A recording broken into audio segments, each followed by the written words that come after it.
So you want to play guitar like Bocchi the Rock. I get it. The guitar style is really, really cool in the show, and I'm not just saying that because I'm holding her guitar in my hand that I spent way too much money on. But I do. I'm really drawn to the guitar style, the very energetic, chaotic, sudden, unpredictable guitar style that is in this show with influences from metal all the way to blues.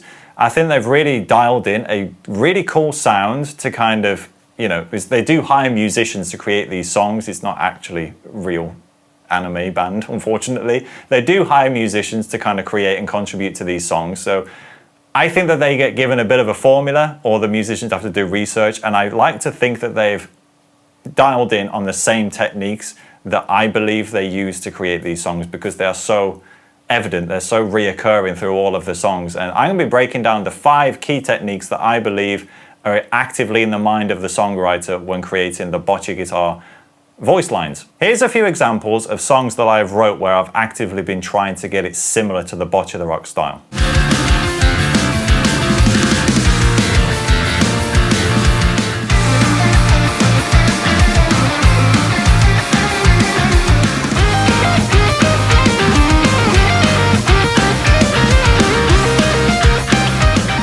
So if you think that those songs sound similar, stick around because I'm going to be showing you the 5 key techniques to getting your playing instantly a lot more like Bocchi the Rock. Firstly, let's quickly go over the guitar tone. I'm obviously using a Gibson Les Paul here, but if you have any guitar with 2 humbuckers, you can get this kind of tone. You don't need it to be a super expensive Les Paul, but if you just nail the amp and you nail the cab, you will be pretty much there. So what I'm using right now sounds like this.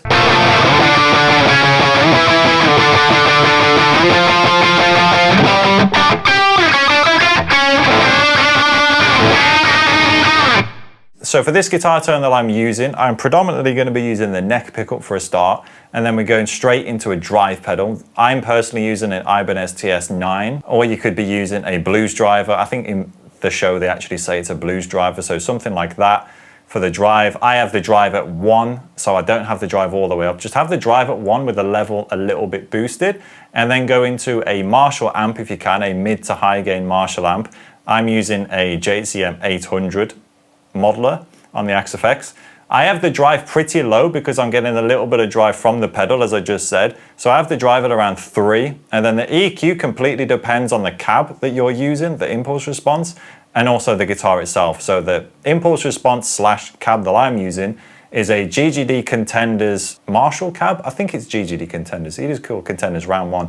I'm just using a couple of Marshall cabs that are blended together with the EQ dialed all the way to the bright side. So therefore, the settings on my amp, the treble is dialed back a little bit, mid-range is boosted just over noon, and then I have the low end boosted as well towards like 7 or 8 because I have the EQ on the cab so bright.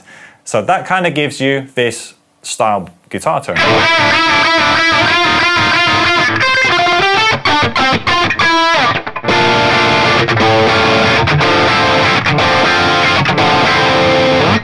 Now, getting into the guitar techniques that she uses. The first technique that I think that Bocchi uses extensively is the use of octave chords.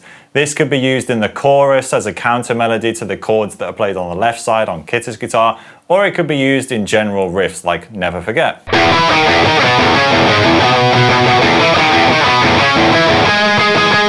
You can also hear it in the chorus to Guitar Loneliness Blue Planet.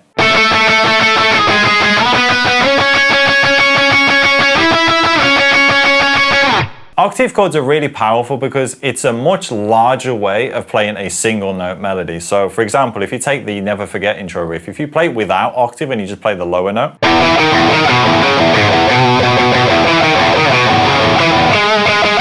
it's much less energy than if you go.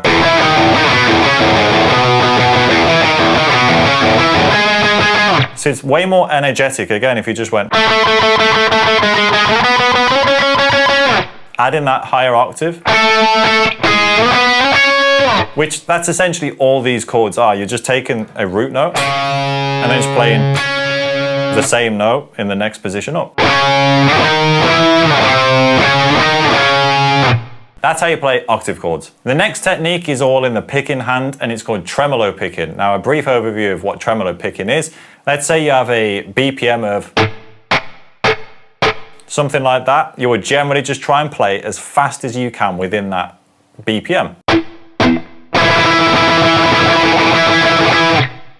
For example, it's not like 16th notes strictly, it's a lot more chaotic than that. You're literally just trying to play as fast as you can whilst also feeling the actual rhythm of that BPM. So to put it into an example, let's play the Cara Cara pre-chorus again, which sounds like this.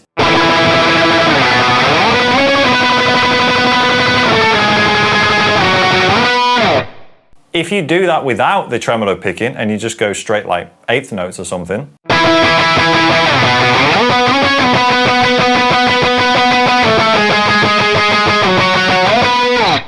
it's a lot less chaotic sounding. It adds so much energy when you just play it as fast as you can.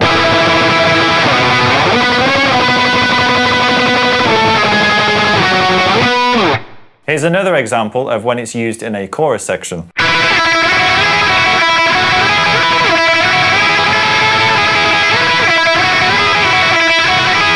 Again, if you don't play it with the tremolo picking technique, it sounds like this.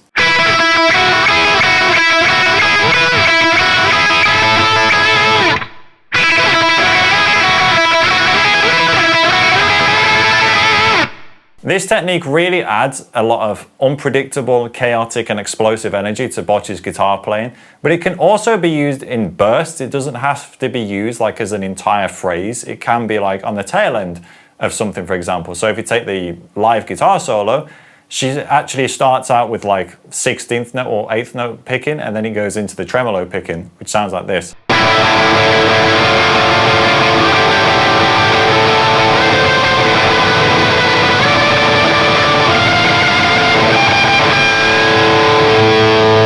So it starts without the tremolo picking, but then transitions into it as it gets towards the end and gives it a lot more of a crescendo effect. The next technique I want to talk about is the use of incorporating open strings into a melody.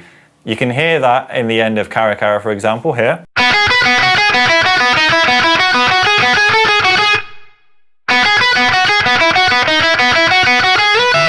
Or in the guitar solo of That Band. So for that example, we're actually bouncing off the open G as opposed to the open B like we did in Cara Cara. It's also used in the end of the guitar solo in Never Forget.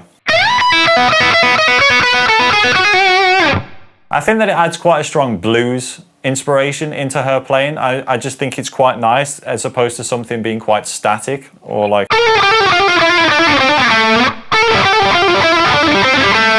Like it highlights the direction that the melody is heading in as like the interval grows smaller and smaller, like in that example. My advice for including this into your playing is if you're playing in the key of E minor, for example, there are 3 strings that you could potentially build this around, which are the E, B, and G. And then if you have like more chords coming in, maybe you're playing E, G, C. If you play the B there, it might have a semitone clash from the C chord. Maybe it'll sound cool, but just for this instance, it's the open G that's always ringing out in those chords.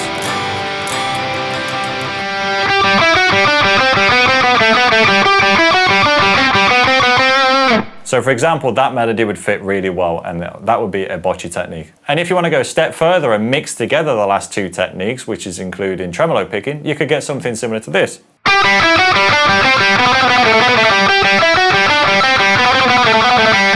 Which sounds a little bit more Bocchi than before. The next technique is something called unison bends, which sounds like this. To play a unison bend, let's say you're playing 5th fret of the B, you would then play a note which is 2 semitones down from the root note on the lowest string below it. So for example, this is 7th on the G. So if you just play the same note on 2 strings, you go 2 semitones below the root, which is 5 and 7 on the G. 5 on the B, 7 on the G. And then you bend up that 7th fret until the pitch is unison. You can do this 5 on the high E, 8 on the B. And you only pretty much use them in those positions. You don't use them on the D because it gets a bit awkward. Then you basically do it on the B and G or the E and B. Some examples of where Bocchi uses this is the chorus to That Band.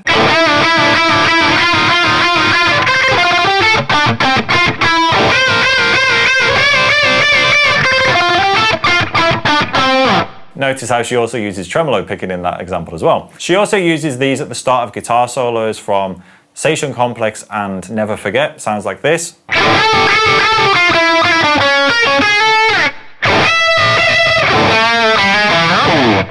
So you can use them to kind of just suddenly come in and introduce yourself like this is a guitar solo, because it's quite a, again, it lends itself to that chaotic, erratic kind of style.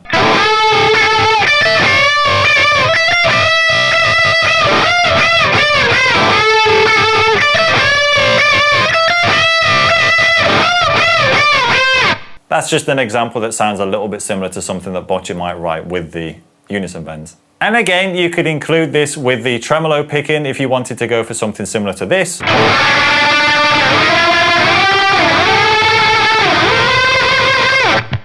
Again, it sounds very Bocchi-like because these are techniques that is very commonly used in the Kesoku band songs. The final technique I like to talk about is not to do with left hand or right hand, though there is a little bit going on with the right hand with this. We'll go over that. But it's actually to do with timing and rhythm. Obviously, rhythm is a massive part of music, and it often gets overlooked with especially newer guitar players where they just play and play and play and play and play and there's no pause.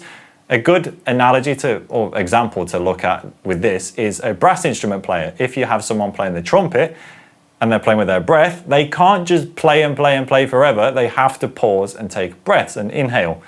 This can be applied to guitar as well, just to really accentuate and emphasize when you are playing versus when you are resting the note. A good example of this is the live solo that she plays.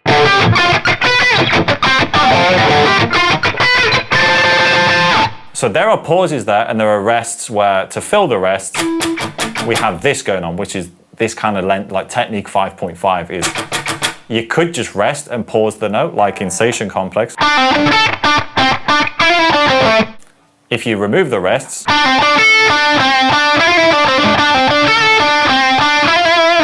all the attitude and the rhythm and the energy is just gone compared to when you do this.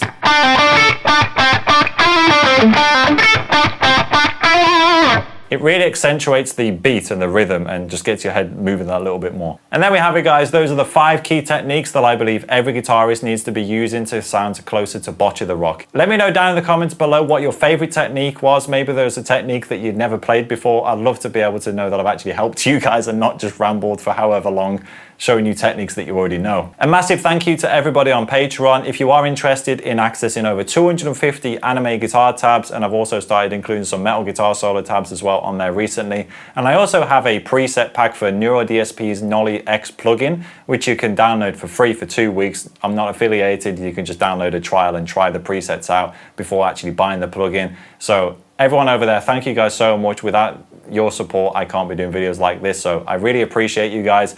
Check the link down below at the top of the description to go to my Patreon page. And of course, if you want to listen to more of my original music that sounds close to Bocchi the Rock, you can check out Blackcurrant down below. Blackcurrant's the artist name on Spotify if you want to go type it in, or the link is in the description. I also want to say, check out the videos on screen now as well, because if you enjoyed this video, there's a couple videos there that will really help you get even further towards that Bocchi the Rock sound. And yeah, I've been MattyyyM, and I'll see you for the next video. Bye-bye.